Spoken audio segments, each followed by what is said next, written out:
Bharatiya Janata party ने जो अप्रत्याशित जीत एक तरह से हासिल की और यूं कहा जाए कि जिस तरह से अपने स्ट्राइक रेट को प्रदर्शित किया है, आज भारतीय जनता पार्टी ने साबित कर दिया है कि बिहार में आज एक बड़ा दबदबा भारतीय जनता पार्टी का है। इसके साथ साथ एनडीए की ये जीत सुनिश्चित कर रही है कि सुशासन बिहार में अभी एक बड़े कार्ड के तौर पर अभी और चलेगा। केंद्रीय मंत्री और केंद्रीय वरिष्ठ मंत्री रविशंकर प्रसाद इस वक्त हमारे साथ मौजूद हैं। रविशंकर जी, आपको बहुत बहुत बधाई, जो लगातार मेहनत आप सब लोग कर रहे थे बिहार के इस चुनाव में। ये जो जीत, धन्यवाद अजय जी, बहुत बहुत धन्यवाद। ये जो जीत आप लोगों ने हासिल की है रवि जी, इसमें कोई शक नहीं है कि भारतीय जनता पार्टी ने आज अपने स्ट्राइक रेट से साबित कर दिया है कि भले ही आप सबसे बड़ी पार्टी ना हो एक सीट की वजह से, लेकिन आपने अपने बीते परफॉर्मेंस से बहुत जबरदस्त तरक्की की है। कैसे संभव हो पाया ये? देखिए, आप इसके कुछ प्रमुख चीजों को समझने की कोशिश करिए। पहली बात है कि बिहार की यह जीत हमारे प्रधानमंत्री नरेंद्र मोदी के नेतृत्व, लोगों का उनके प्रति विश्वास और उनकी सरकार के द्वारा जो काम किया गया, खास करके कोरोना में गरीबों को खाना खिलाया गया, करोड़ों माताओं के अकाउंट में पैसे भेजे गए, हमारे पोस्टल विभाग ने दवा पहुंचाया, ये सब। और मैं नीतीश कुमार की सरकार ने भी बहुत काम किया, मैं स्वीकारूंगा। एक तो उसका एक पॉजिटिव इम्पैक्ट है। दूसरी बात है, बिहार की जनता बहुत परिपक्व है। आप भी जानते हैं बिहार को जी, कि भविष्य का रोड मैप डबल इंजन सरकार के साथ ही संभव है। नीतीश कुमार की अगुवाई में बिहार सरकार जी, और नरेंद्र मोदी के आशीर्वाद से केंद्र सरकार की सक्रियता जी। और लोगों ने, मैं तो दौरे में घूम रहा था, तो मैं बताऊं, मैं सिकटी अररिया में था जी, नेपाल बॉर्डर। मैंने पूछा कि पटना जाने में कितना वक्त लगता है? कहा 5 घंटा। कहा पहले 9-10 घंटा अगर गाड़ी नहीं टूटी तो। हर गांव में बिजली है, मेडिकल कॉलेजेस आए हैं, इतना ब्रिज बना है, हाईवे बना है। आज पटना में जहां डॉक्टरों का एबडक्शन होता था, वहां पर चाणक्य लॉ इंस्टीट्यूट है, निफ्ट का सेंटर है जी, सेंट्रल यूनिवर्सिटीज है। तो लोगों ने इसको एहसास किया कि अगर हमको आगे चलना है तो किसके साथ चलना है। एक तरफ वादे हैं और जमीन पर उतारने की क्षमता है, और दूसरी ओर सिर्फ बोली है और जंगल राज की विरासत है। आपने जंगल राज का जिक्र किया तो कुछ टीकाकारों की बातें आपके सामने रख रहा हूं रवि जी। कहा गया कि पहले दौर के मतदान में शायद जो अभी सीटों के आधार पर भी दिख रहा है, महागठबंधन ने बड़ा अच्छा परफॉर्मेंस किया, लेकिन प्रधानमंत्री जी की चौथी रैली से लगातार प्रधानमंत्री जी ने जंगल राज के युवराज, जंगल राज की जो पूरी एक तस्वीर सामने रखी जनता के, उसने लगभग पूरे तरीके से लोगों का मन बदल दिया। तो क्या ये जंगल राज का डर आप बेहतर तरीके से लोगों में पहुंचा पाए? क्योंकि टीकाकार कहते हैं कि ये डर जो है वो लोगों को आपके पास लेकर आया। क्या इसमें वास्तविकता है? देखिए, अब आपने टीकाकार का नाम ले लिया तो मैं पहले वहीं से बात शुरू करता हूं जी। दिल्ली से जाकर लोग टीका करते हैं, जिसमें बेजुबानों की जुबान की कोई सुनवाई नहीं होती है। बड़े बड़े एग्जिट पोल करते हैं और किसी को 150 से अधिक देते हैं और बाद में कहते हैं गलती हो गई, माफी मांग लें। इसका बहुत कारण वही है कि गरीबों की जो आवाज मोदी जी ने दी है, महिलाओं की आवाज, ये आप नहीं सुनते हैं। मैंने अपने भाषणों में एक बात कही थी, आपका चैनल काफी दिखा जाता है देश में, मैं कहना चाहता हूं कि नीतीश कुमार जी ने बेटियों को साइकिल दिया, पोशाक दिया जी। नरेंद्र मोदी ने क्या कहा? अब हिंदुस्तान की बेटी एयरफोर्स का फाइटर प्लेन भी चलाएगी, और 3 बेटियों को सेलेक्ट किया गया, उसमें एक बेटी बिहार के दरभंगा की है जो फाइटर पायलट है जी। तो ये लोग देख रहे हैं ना, और इसलिए अब जो टीका करते हैं उन टीकाकारों को आप छोड़ दीजिए। लेकिन ये बताइए कि डर की बात की गई तो उस डर को क्यों नहीं रखा जाए? क्या पटना के डॉक्टर अपहरण नहीं हुए थे? क्या कितने व्यापारी छोड़ के नहीं गए थे? और आज मैं उन टीकाकारों को एक बात कहना चाहता हूं जी। अजय जी, ये मेरा व्यक्तिगत मामला है, आपकी अनुमति है मैं बोलूं क्या? नहीं, प्लीज प्लीज प्लीज, बिल्कुल। 2005 में स्वर्गीय प्रमोद महाजन के साथ हम लोग कैंपेन कर रहे थे जी। बूटा सिंह राज्यपाल थे, राष्ट्रपति शासन, लालू जी रेल मंत्री उनके दबाव में जी। नोखा में हम लोग की तीसरी मीटिंग थी, मैं भाषण करके बैठा, गोली चली और मैं पूरे हाथ में गोली लगी जी। अगर ये हाथ नहीं होता तो हृदय में लगती, मैं आपके सामने नहीं होता जी। और एग्रेसर दूसरा प्रमोद जी को इशारा कर रहा था, लोगों ने उनको बचाया, बाद में पकड़ाया। मेरा एक ऑपरेशन पटना में हुआ, 2 दिल्ली में हुआ। मैं डॉक्टरों की अवहेलना करके पट्टी लगा के बिहार में कैंपेन करने गया, लालू जी हारे। जी। मालूम है मैं क्यों कह रहा हूं? टीवी चैनल्स ने मेरे ऊपर हमले को 3 दिन लगातार दिखाया जी। एक व्यक्ति गिरफ्तार नहीं हुआ। मैं अटल जी की सरकार का मंत्री, प्रमोद जी अटल जी सरकार के मंत्री, हम दोनों सांसद, हम दोनों पर 20,000 लोगों के सामने हमला, एक व्यक्ति गिरफ्तार नहीं हुआ। हम लोग का स्टेटमेंट नहीं लिया गया जी। बाद में जब नीतीश जी की सरकार बन गई तो 3 महीने के बाद ससाराम के एक दरोगा जी पहुंचे कि एसपी साहब भेजे हैं आपका स्टेटमेंट लेने के लिए। अब आप समझ सकते हैं कि मैंने क्या जवाब दिया होगा। यह है जंगल राज। तो इसकी बात को क्यों नहीं कहा जाए? आपने जो व्यक्तिगत अनुभव का क्या आश्वासन है कि वो आएंगे तो ये इसको रोक पाएंगे? नहीं, आपने जो अनुभव शेयर किया, हम लोग तो हमने देखा है, उसके बाद मेरी मुलाकात भी आपसे हुई थी। रवि जी, बहुत सारे आपने टीकाकारों के ऊपर टिप्पणी की, तो मैं चाहता हूं जरा हम 2 मिनट इस पर भी चर्चा कर लें। जब एग्जिट पोल सामने आ रहे थे और 2 एग्जिट पोल ऐसा प्रतीत कर रहे थे जैसे कि लग रहा था कि लैंड स्वीप है, कंप्लीट स्वीप है और महागठबंधन पूरे तरीके से सब कुछ बदल देगा। एक तरह से हताशा सी छाती भी दिखाई दे रही थी एनडीए के खेमे में, और एक तरफ जबरदस्त पहले से ही सीएम तेजस्वी यादव के ट्वीट्स किए जा रहे थे। ये जो एक पूरा एक प्रणाली सी एस्टैब्लिश हो गई है जहां सीधे तौर पर नकार दिया जाता है तमाम उपलब्धियों को, इसके बारे में आप क्या कहेंगे? देखिए, मेरा जवाब बहुत सिंपल है। हम प्रेस की आजादी में विश्वास करते हैं, टीकाकारों की टीका में भी विश्वास करते हैं जी।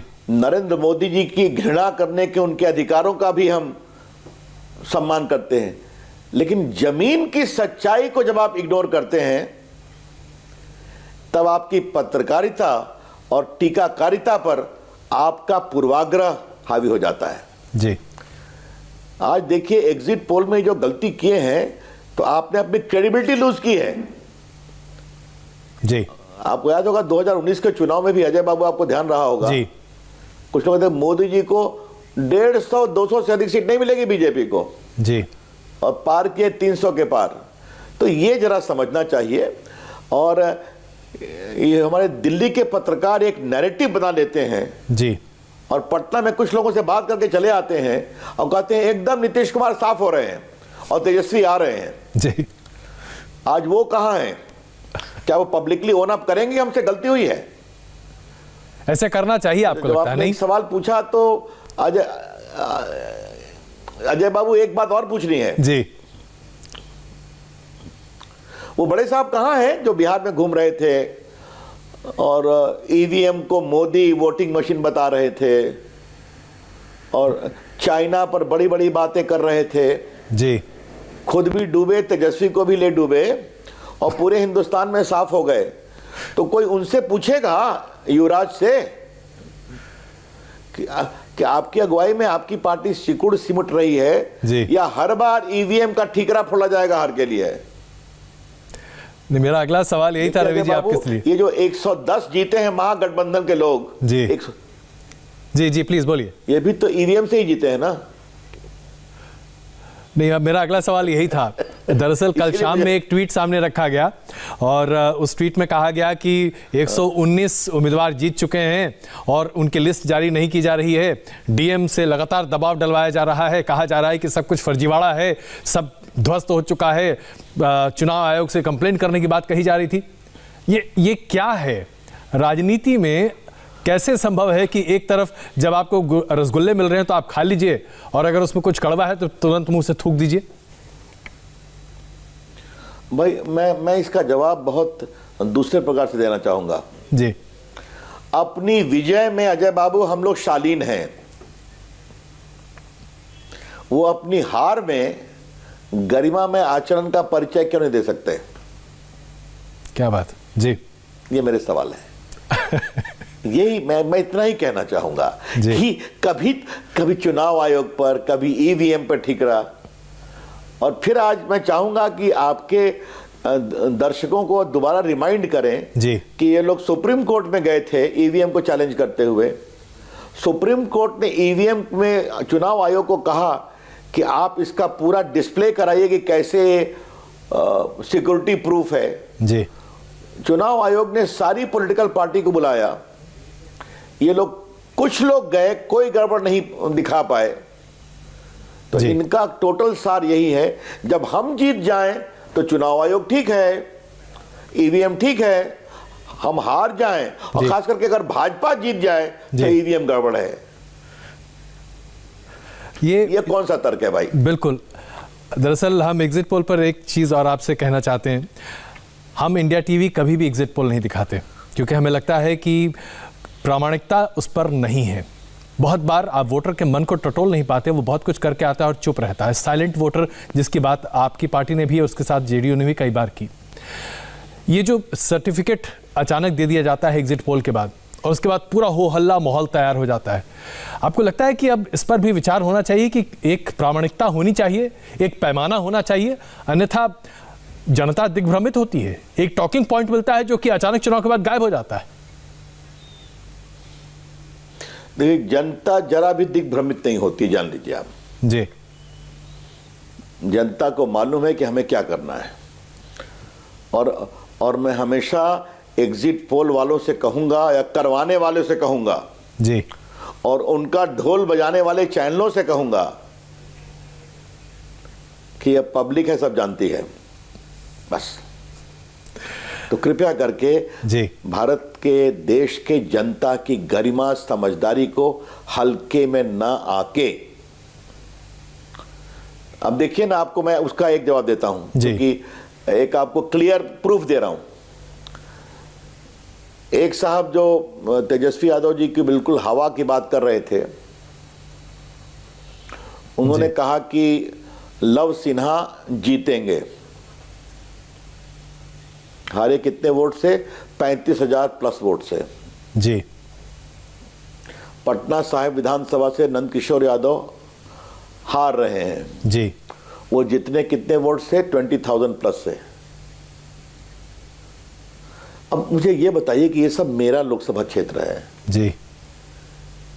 दीघा जीते हैं लगभग 59,000, 59,000।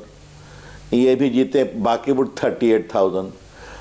कुमरार जीते हैं 30,000 प्लस। पटना साहिब बताया, 2 हार गए रूरल एरिया में। हाँ। लेकिन उन्होंने जो आइडेंटिफाई किया, मैं उसका जवाब दे रहा हूं जी। तो आप किससे बात करते हैं, क्या बात करते हैं? अगर आपका सैंपल वाला, क्षमा करिए मैं कुछ ज्ञान देने की धृष्टता कर रहा हूं, आपका सैंपल वाला अगर उन्हीं 10 लोगों से मिला जो एंटी बीजेपी हैं, तो आप तो कह देंगे कि जबरदस्त हवा है बीजेपी के खिलाफ। बिल्कुल। तो मुझे लगता है कि इसके बारे में थोड़ा सोचना चाहिए, इसकी साइंटिफिक प्रक्रिया, इसके प्रोसेस के बारे में। बिल्कुल। रवि जी, चुनाव के पहले भी आपने इंडिया टीवी पर अपनी राय सामने रखी थी बड़े बेबाकी से। अब एक सवाल चिराग पासवान से संबंधित आपके सामने रखता हूं। आपने बहुत स्पष्टता से कहा था कि चिराग पासवान एनडीए में कम से कम बिहार में नहीं है, उनका कोई भी वजूद नहीं है। लेकिन जो हमने आकलन किया उससे ये पाया कि तकरीबन 35 से 38 सीटों पर एनडीए को काफ़ी नुकसान पहुंचाया चिराग पासवान ने। अगर चिराग पासवान आपके साथ होते तो शायद स्थिति बेहतर और होती, आप तकरीबन 170 सीट आसानी से पा सकते थे। क्या आपको लगता है कि अब जबकि चुनाव खत्म हो चुके हैं, चिराग पासवान के लिए कोई रास्ता है एनडीए गठबंधन में वापस आने का? देखिए, पहली बात बता दें कि उन्होंने जदयू को भी चोट पहुंचाई, हमको भी पहुंचाई जी। दोनों को पहुंचाई। और खास करके जो फर्स्ट फेज की बात करते हैं उसमें ये संकेत काफी आए हैं। लेकिन मैं आपसे एक बात कहना चाहता हूं जी। चिराग पासवान जी ने अपना रास्ता खुद चुना ना। एलजेपी एक बिहार बेस्ड पार्टी है ना जी, बिहार के बाहर तो नहीं है जी। उसके एमपी, उसके विधायक, अब तो विधायक एक भी हैं, शायद एक होंगे जी, एक है। मेरा खाली कहना यह है कि ये रास्ता उन्होंने खुद चुना। अब जहां तक उनको साथ रखने का सवाल है, अमित शाह जी ने पब्लिकली कहा कि हमने कई बार उनको रिक्वेस्ट किया, बातचीत भी हुई, हमारे राष्ट्रीय अध्यक्ष जी ने कहा। अब उन्होंने तय किया कि हमको नीतीश कुमार स्वीकार नहीं है और मैं नहीं जाऊंगा और इनको हराना हमारा लक्ष्य है। और नीतीश कुमार हमारे उम्मीदवार हैं मुख्यमंत्री के पुराने साथी हैं, अच्छा गवर्न किया है। तो ऐसी स्थिति में मुझे बताइए आप जी कि हमें क्या करना चाहिए। अब उन्होंने अपना फैसला किया, तय किया, पूरी कोशिश की गई उनको साथ रखने की, उन्होंने कहा नहीं आना हमें। तो मेरे ख्याल में एक कहानी यहाँ खत्म होती है, इसको ऐसा समझना चाहिए। एक और तस्वीर उभर कर आई, अगर हम सीमांचल क्षेत्र में देखें, एमआईएम की एक सीट 2015 में वहाँ थी, वो बढ़कर 5 हो जाती है। असदुद्दीन ओवैसी अब एक ताकत के तौर पर बिहार में उभर रहे हैं, कम से कम उनका ऐसा मानना है। इंडिया टीवी से बातचीत के दौरान उन्होंने इस बात पर काफ़ी जोर भी दिया। आपको लगता है कि ओवैसी की वजह से आपको सीमांचल क्षेत्र में फ़ायदा मिला, क्योंकि मुस्लिम वोट बैंक बटा, जिसकी वजह से आपकी सीटों में बढ़ोतरी हुई? क्या ये ऐसा है? क्योंकि आरजेडी की तरफ से ये बातें बहुत ज़ोरदार तरीके से सामने रखी जा रही है कि आपके बी टीम के तौर पर असदुद्दीन ओवैसी काम करते हैं। नहीं, पहले आपको मैं एक बार बता दूं जी, ये जो कोशी क्षेत्र की बात बता रहे हैं ना आप, जी, जब मैं विद्यार्थी परिषद और जेपी मूवमेंट का सिपाही था तो इन इलाकों का प्रभारी हुआ करता था। पूर्णिया हम कब से जीतते हैं, कटिहार में हमारे तारकिशोर प्रसाद कब से जीतते हैं जी, बाकी बनमनखी हम कब से जीतते हैं, धनदाहा, बनमनखी, पूर्णिया, कटिहार, ये सब कई हमारे क्षेत्र, प्राणपुर, ये सब हम कई वर्षों से जीतते हैं। जी, आपके किशनगंज के भी आसपास के क्षेत्र में जीते हैं कि नहीं, वहां से शाहनवाज एमपी रहे हैं कि नहीं रहे। तो इसलिए ये सोचना कि हम वहां साफ थे, किसी के हैदराबाद से आने पर ही हमारी फसल उग गई, जी, ये सोच ठीक नहीं है। हाँ, लेकिन एक बात जरूर है, उन लोगों की परेशानी ये है कि जिस तरह से वो लोग मुस्लिम तुष्टीकरण का कार्ड खेलते हैं, तो कोई उससे और कड़ाई से खेल रहा है उस कार्ड को। अब इसका जवाब उनको देना है। हाँ, और मुझे लगेगा कि ये जो पूरी सोच है ये ठीक नहीं है। रवि जी, लेकिन असदुद्दीन ओवैसी का बिहार में पैर जमाना क्या बिहार की राजनीति के लिए अच्छे संकेत हैं? क्योंकि हम फिर एक एक्सट्रीम इस्लामिस्ट सोच को बढ़ता हुआ देखेंगे बिहार में, जो अभी तक एक तरह से नहीं था। देखिए, बिहार के लोगों को मैं खूब जानता हूं, इस तरह की राजनीति लंबी नहीं चल सकती। हाँ, बस एक बात आपसे कह दिया जी। और आज बिहार के अकलियत के लोग भी देखते हैं कि उनके अकाउंट में पैसे पहुंचे, उनके गांव में सड़क बनी, उनके गांव में बिजली पहुंची, उनकी बेटियों और माताओं के अकाउंट में कोरोना में पैसे पहुंचे, जी, उज्ज्वला योजना का गैस मिला, डिजिटल इंडिया की सफलता पहुंची, उनके गांव में भी ऑप्टिकल फाइबर नेटवर्क में लेके जा रहा हूं, पावरफुल इंटरनेट के लिए, तो भारत नेट में। तो ये सब चीजें वो भी देखेंगे, समझेंगे। और ये तो मैं उसके आगे जाकर कहूंगा, 3 तलाक की पीड़ित महिलाएं वहां भी हैं जी। और मैं जानता हूं कि बहुत से 3 तलाक की हमारी पीड़ित माताओं बहनों ने भी हम लोग की तरफ आशीर्वाद दिया है, देंगे वो। एक आखिरी सवाल रवि जी, आपने इंटरनेट और फाइबर की बात की, आपने इंडिया टीवी पर ही कहा था कि आप लगातार कोशिश कर रहे हैं और बिहार में सबसे ज़्यादा बड़े पैमाने पर इसे आप पहुंचाने की कोशिश कर रहे हैं। तो आपके मंत्रालय से हम क्या क्या नई पहल देखेंगे और कितनी जल्दी बिहार को डिजिटली सक्षम पाएंगे हम? देखिए, पहले बता दें, प्रधानमंत्री 15 अगस्त के पहले सारे मंत्रियों से सलाह पूछते हैं कि मैं लाल किले से क्या बोलूं। जी। तो पिछली 15 अगस्त को मैंने कहा कि सर, आपने हर गांव में बिजली पहुंचा दी, हर गांव में सड़क पहुंच गई, अब 6 लाख गांव है, इसमें ऑप्टिकल फाइबर पहुंचाया जाए, एक बड़ी क्रांति करेंगे। उन्होंने घोषणा कर दी, उनको अच्छा लगा जी। हमने कहा मैं बिहार से शुरू करूं सर, कहा करो। तो आज भी हमारा जो कॉमन सर्विस सेंटर है, जो डिजिटल खिड़की बच्चे काम करते हैं, जो 70,000 था मैंने 4 लाख कर लिया है, तो बिहार में वो लगभग 35,000 है जी। उनको एक काम दिया है इम्प्लीमेंट करने का। और आपको जानकर खुशी होगी कि सितंबर में प्रधानमंत्री जी ने उनको ये अवसर दिया। आज उन्होंने 28,000 गांव का सर्वे कर लिया, 45,000 गांव में जी। और ग्राम पंचायत से वो बिजली के पोल से ले जाएंगे गांव में ऑप्टिकल फाइबर। अजय बाबू, आज पटना में TCS ला चुका हूं, उसका सेंटर हो चुका है जी। पटना में 8 BPO चल रहा है, मुजफ्फरपुर में चल रहा है, गया में चल रहा है जी। STPI का सेंटर में दरभंगा और भागलपुर ला रहा हूं जी। ऐसे और काम कर रहा हूं और करूंगा, डिजिटल स्किलिंग का काम। मुझे अपने बिहार के नौजवानों को IT के क्षेत्र में, हाँ एक बात तो बताना भूल ही गया, मैंने एक नया स्कीम लॉन्च किया, चुनौती। छोटे शहरों में इनोवेशन के स्पिरिट को ढूंढूंगा नौजवानों को, जी। और 25 लाख रुपए का उनको स्कॉलरशिप दूंगा, आगे इनोवेट करो। तो ये सब योजना है, करने दीजिए, बिहार के बच्चों को अवसर दूंगा मैं। रवि जी, आपने इंडिया टीवी से बातचीत की, अपने विचार साझा किए, बहुत धन्यवाद और एक बार फिर बहुत शुभकामनाएं। नमस्ते, बहुत बहुत धन्यवाद।